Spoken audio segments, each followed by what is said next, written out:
In EVE Online, safe spots are a matter of life and death. Without them in some sections of space, your location might as well be real-time public knowledge, and when you're surrounded by dangerous pirates, there are few things more perilous than being unable to hide. But it's important to understand that in EVE, not all hidey holes are created equal. Making the strongest safe spots requires using techniques that are, at best, widely misunderstood and underutilized, and at worst, unfairly secret. In this video, I'm going to shine light on a gray area of EVE Online by exposing how Abyssal safe generation works, talking about the implications and morality of such a long-standing glitch, and finally, sharing my collection of Abyssal safes for free. My goal is to establish a community of Capsuleers interested in creating and sharing secret safe spots designed to level the playing field for those that like to hide out or galvanize the game's developers into declaring all secret safe spot techniques as exploits once and for all. All heat on the paladin. A safe spot can be thought of as a place that's hard to reach. Typically, these are created mid-warp and are pretty easy to make with very little effort. The problem is that these convenient safe spots aren't really so safe. There are levels to this game. Historically, safe spots that were really far away from the rest of the solar system were called deep safes. Although a number of methods used to exist to create these, like bouncing off of the star itself to travel at insane speeds, deep safes are largely a thing of the past. This is doubly so because CCP can easily identify deep safes and heuristically remove them with a simple script. More on why this is important later.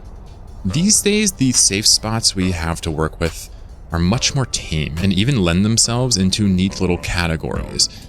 In episode 10 of my video series, A Nomad Tale, I attempted to classify contemporary safe spots in such a way to determine their strength at a glance. My particular naming convention combines two words to form a compound label.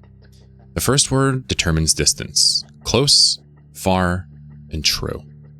The second word determines placement: line, poly, and strange. Together they look like close poly or far line or true strange. The first word can be determined simply by measuring the distance to the nearest pack of celestial objects, like a planet or its moons. Is this distance less than 14.3 astronomical units, the range of a directional scan? Well, then it's a close safe. Is it over 20 AU away? Well, it's a true safe. If it's between those numbers, it's a far safe. The second word is a bit trickier to determine. To understand it, we'll need to recognize that in EVE, planets don't actually orbit the star. They're fixed forever. This gives the system a two-dimensional shape when looking down from the z-axis. This system shape can therefore be referred to as a polygon. If a safe lands on a line between any two static objects, it's a line safe. These are vulnerable. If a safe lands somewhere in the polygon or the system shape, it's a polysafe. If the safe is outside of the polygon, it's a strange safe. Another way to imagine that polygon is to consider it to be composed of every normal warpable point within the system. All of them. The very best safes in the game are true strange safes. These are both unable to be detected with normal directional scanning and are also well outside the bounds of the system's natural shape. These titles immediately indicate how strong the safe spot really is, in theory. Astute Capsuleers may remember a video I made about Abyssal tunneling. In it, I discussed some topics that I'm focusing on today, but I just want to make a point that Abyssal tunneling is an exploit. It's bannable, and you should not do it. What we're discussing today is not an exploit, it's not bannable, and you should do it. For now. Now that you have a basic understanding of what a strange safe might be, let's talk about why they are so valuable. True strange safes evade virtually every form of detection. If someone didn't physically see you warp to a location, it's pretty much impossible that they'll ever suspect that you're there. Combat scanning true strange safes is definitely an attack, but it's difficult due to circle math.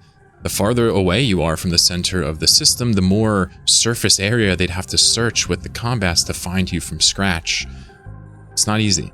However, a true strange safe cannot save you from locator agents or local. That's why wormholes are such an important deal. Combining a true strange safe with wormholes almost converts EVE into a single-player game. Just ask me how I know. Strange safes are not just for single-player hiding tactics, though. Imagine you want to seed a dreadnought inside of someone else's wormhole system to dunk on their ratting setup. How the hell are you going to log that ship in without it being descanned quickly? True strange safes are the answer. If you logged the Phoenix out in the True Strange, no one will ever see you warp in after you log back in, before you cloak. I apply this principle to my military ships these days with a Nomad tail.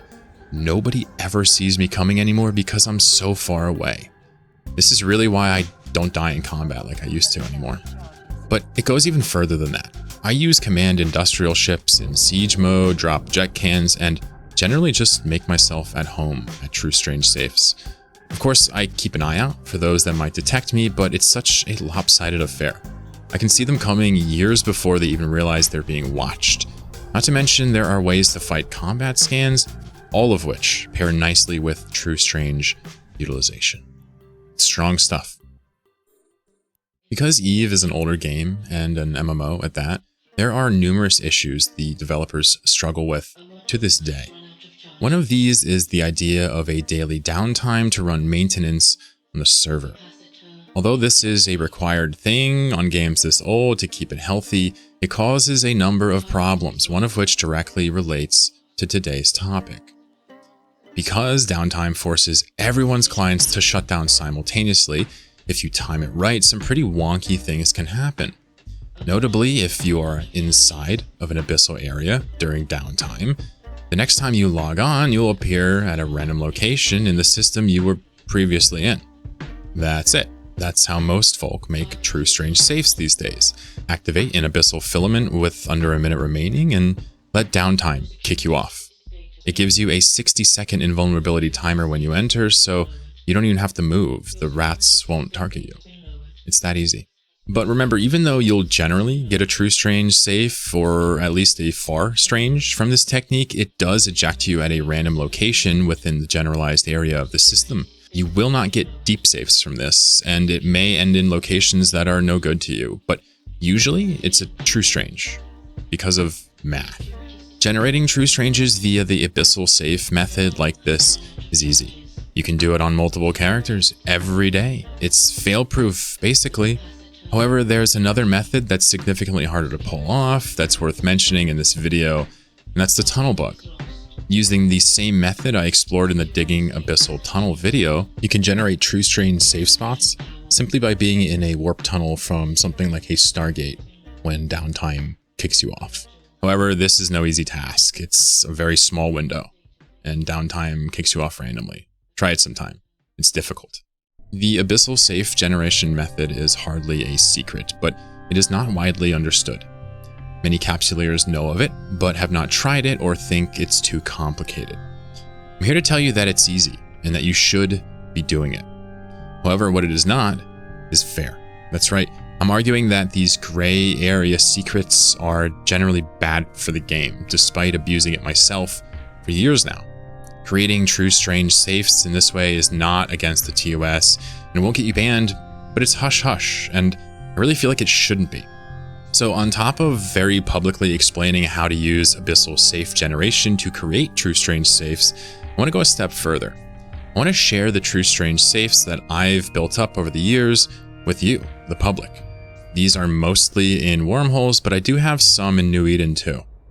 With access to my True Strange Safe bookmark folder, you can essentially use these as starting points to create your own True Stranges, even if you can't be online during downtime or can't figure out how to make them yourself. The bookmark folder also serves as a way for solo players to tour Anahuaycus in safety. To find it, just search Jolly Ranchers and look in the description of my corporation. You'll see a link to the bookmark folder. Ultimately, I think I'd love if these safes were declared an exploit and removed. I think it would make more interesting JSpace, but I obviously do heavily use them and would sorely miss them. However, there is a slight problem. Remember how the developers removed all the deep safes at one point? They did this likely by running a script that checks for bookmarks or citadels or other objects that are a certain distance ratio from the star depending on the size of the system. But true strangers are trickier to detect. A true strange may not actually be that far away from the sun in a big system, and there may even be planets that are farther away than the true strange itself. A simple distance check script would not work. It would require creating a shape for each system and comparing the bookmarks to that shape. It would be kind of a pain in the butt. For that reason, I don't think we'll see true strangers going the way of the dodo anytime soon, but with this video, at least things are a hell of a lot more fair. Thank you for watching. Take care.